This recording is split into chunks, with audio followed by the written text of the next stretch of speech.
What is up you guys, it's the boy Joshua D back at it again with another YouTube video, and for today's video guys, bringing you the best tips and tricks, also my strategies and also my secret on how to build and grow your YouTube channel, and I'm here to put you further or even faster on media that's coming up.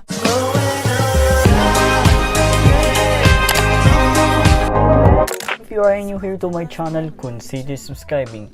Ngayong video na to is pag-uusapan natin yung paano pa maging organized and stay motivated. How to be organized and stay motivated. Para sa ganun, habang nasa quarantine tayo, organized and motivated pa din tayo kahit na nasa loob lang tayo ng bahay, wala tayo sa labas. Magbibigay ako ng couple of tips para sa inyo. But before that, I just wanna thank you sa mga frontliners natin, yung mga health workers natin, yung mga nag-volunteer na magtrabaho. Maraming salamat po sa inyo. Stay at home lang po tayo. Huwag pong matigas ang ulo.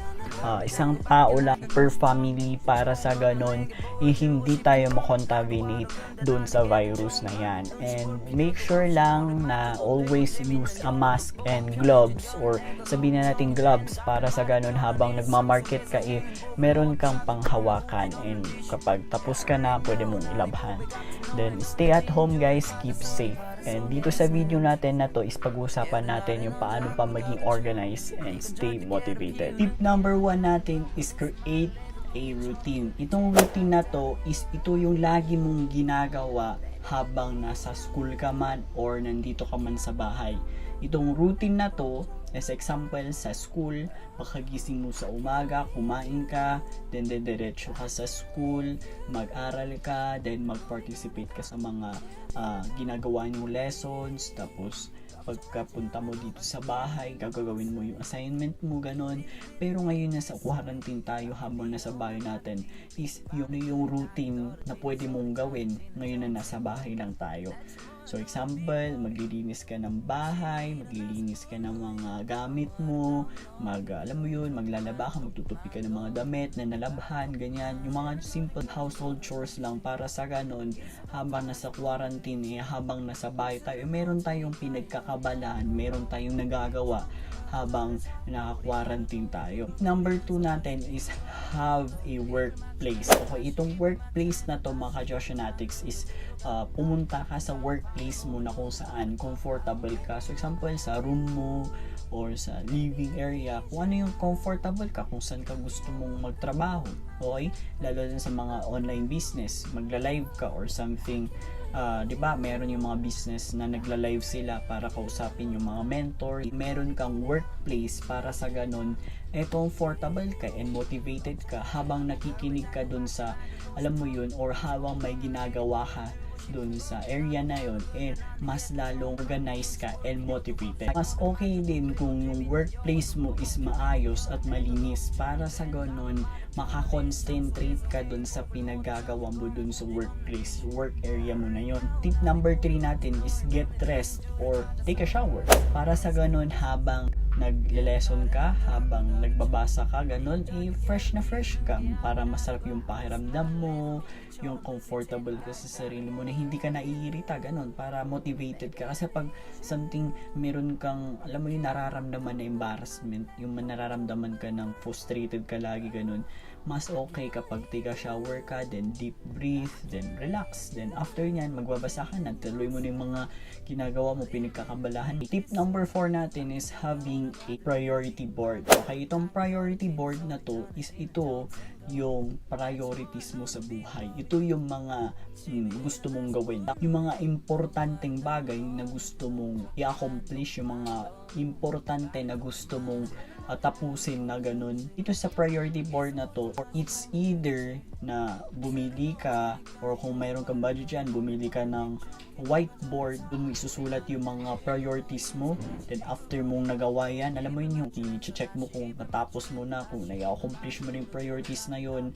Then important lang ha, take note, important things lang yung susulat mo dun sa board na yun. Or it's either around, i-download nyo po yung Asana app para sa ganun, dun yun na po ilalagay yung importanteng prioridad mo sa buhay. Tip number 5 natin is take a breather. Dito sa take a breather natin na to is about rest ka. Okay, take a pause. Okay, mag-pause ka saglit. Mag-rest ka, mag-idlip ka para sa ganun habang naka-idlip ka, nare-regain mo, nare-refresh mo yung mga napag-aralan mo, yung mga na-lessons mo. Dus okay na mag-take a rest ka and mag-idlip ka para sa ganun pagkagising mo is maayos, okay? Good mood ka, good vibes lang. Number 6 natin is set the mood. Okay, itong set the mood na to is makinig ka ng mga inspirational na music habang naka-quarantine tayo.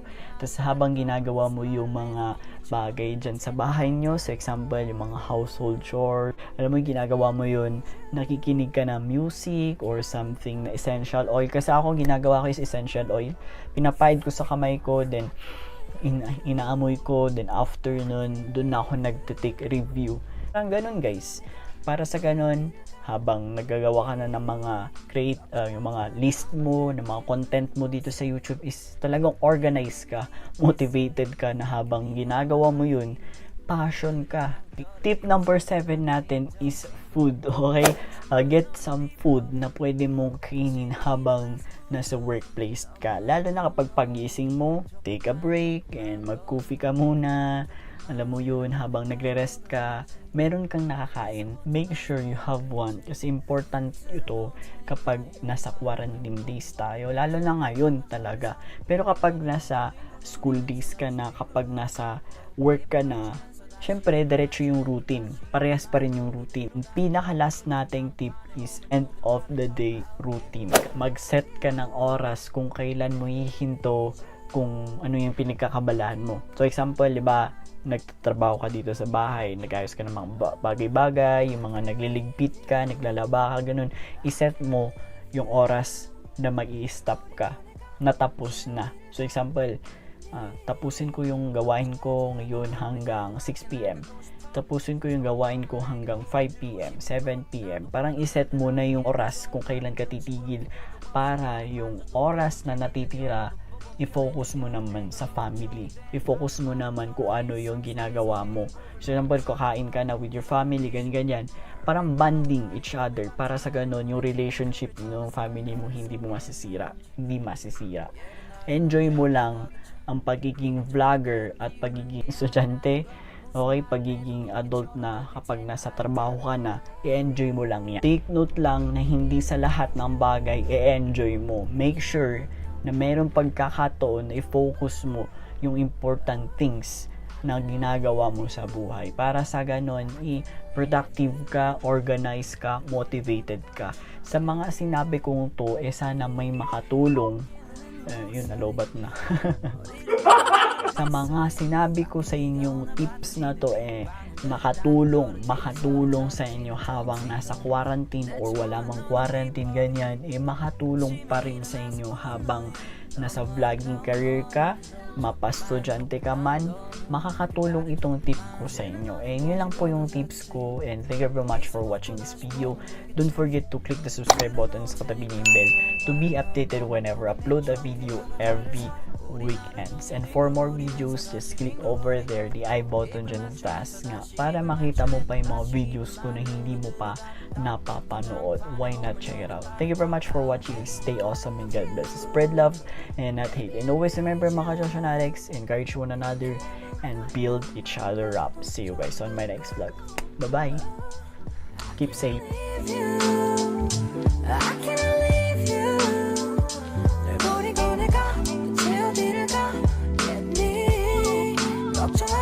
널 왜 자꾸 밖에 나가고 싶어? 좋은 것만 내게 보여주고 싶은 거 나도 알아. 근데 난 이게 더 좋은 걸 눈치 볼 필요도 없이 너를 만져도 되고 재밌는 영화도 보고 편해진 연애가 걱정이 된다면 말해. 편한 일상 속에서 행복을 못 찾을 건 부질없는 짓이. Yeah, right now 난 이 보배 같은 너의 눈에 진주를 찾아서 네 바다 속에 헤엄쳐. Yeah, 날에 넌 자꾸 다그쳐. 이건 절대 게으름 피우는 게 아니라는 거야. 무슨 말을 해도 핑계처럼 들릴 테니까 일단은 I can't leave you, I can't leave you.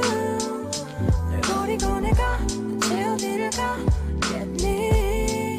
걱정하지 않아도 돼. 사실 귀찮아서 그래.